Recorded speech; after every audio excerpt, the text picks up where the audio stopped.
So, after being ridiculed across the world and having his choices questioned in the use of the Emergencies Act, just days after getting it reapproved, Justin Trudeau has decided to revoke them. And it's really interesting to see because they were just debating it in the Senate and then they were going to vote on it. So, why is he making this preemptive move now?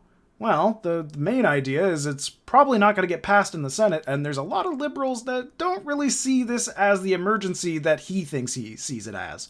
It just seems more like a protest that he didn't agree with, and like the little baby he is, threw a little temper tantrum and decided, I'm going to go Super Saiyan dictator on you.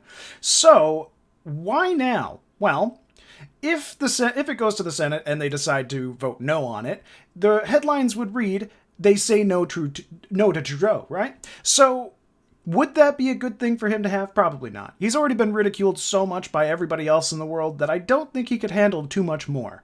But the interesting thing, and one of the things not many people seem to be talking about while praising him for his choice, is that he did make some of these powers already permanent.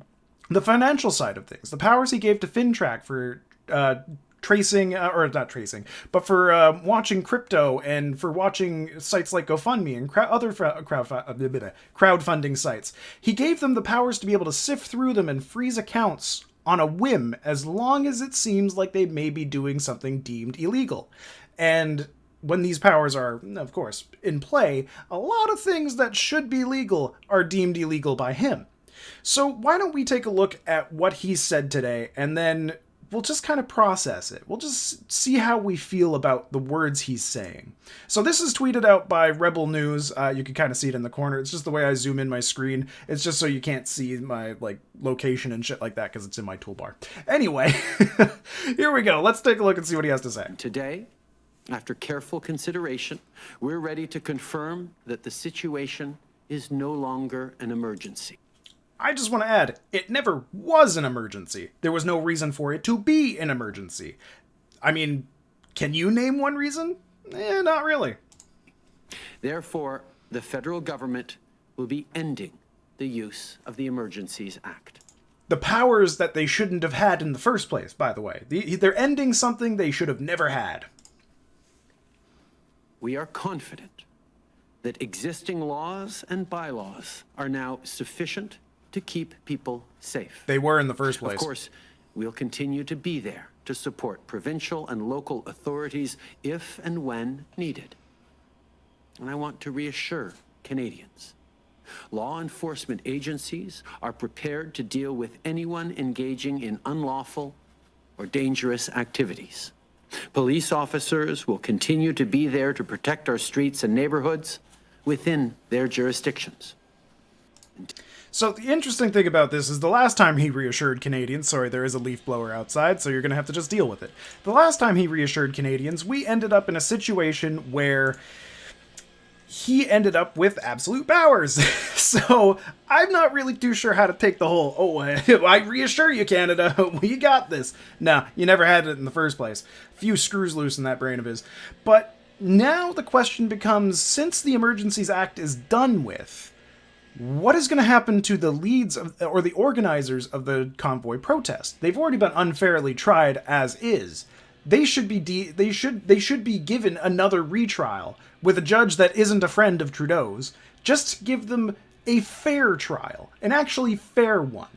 So, what's going to happen? Are they just going to deal with the first setup for their bail? I don't get that. I don't understand how all of a sudden, because they've already dealt with the organizers, they already got the permanent powers in place, and the Senate's most likely going to vote no. That's why he's getting rid of the powers? It's the only way that makes sense to me, because he's already gotten his targets out of the way. So why does he need to keep them any longer? He can make himself seem like a better person by getting rid of them now, and kind of just dodging the fact that he kept some of those powers, at least in play. And that he clearly unfairly tried the organizers. But that being said, what's going to happen next? Well, if anything, you've learned exactly who you can and cannot trust in politics. Jagmeet Singh is a really good example of it. Him and his followers in the NDP followed Trudeau like good little boys on a leash. And they voted in favor of him having his powers. Like that. No debate necessary. Yep, we'll just give it to you, Trudeau. It's all yours, brother. I'm right behind you. I'm licking those boots of yours. That's pretty much what has happened here. And every single person who voted yes on that, every single one of them, you should keep an eye on the next time there's an election and vote the exact opposite of them. Doesn't matter who it is. Can't be any worse than a group of people that is going to be blatantly willing to give up Canadians' rights in order for a tyrant to have his powers. And that's just the biggest thing. The biggest takeaway from this is that you now have the power to get rid of every single person in that political area, whether it's Senate, Parliament, the fucking Prime Ministership. You have a Prime Ministership. What the hell kind of word is that? You have the power to change things now.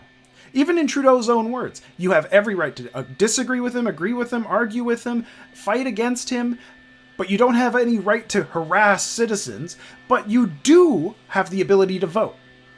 So, the biggest takeaway from this is next time there's an election in your area, vote for the people that voted no to giving him absolute powers over a protest. Not an illegal protest, a protest. Protests are only deemed illegal when the government decides they are. But in reality, all protests are legal. Let's just say that. So, yeah, biggest takeaway. Next time there's an election, vote. You have power. I have power. We all have power. Let's use it. Let's collectively use it to change Canada for the better and get rid of this clown in black makeup. Anyways, guys, love you all. I will see you all next time. Bye-bye.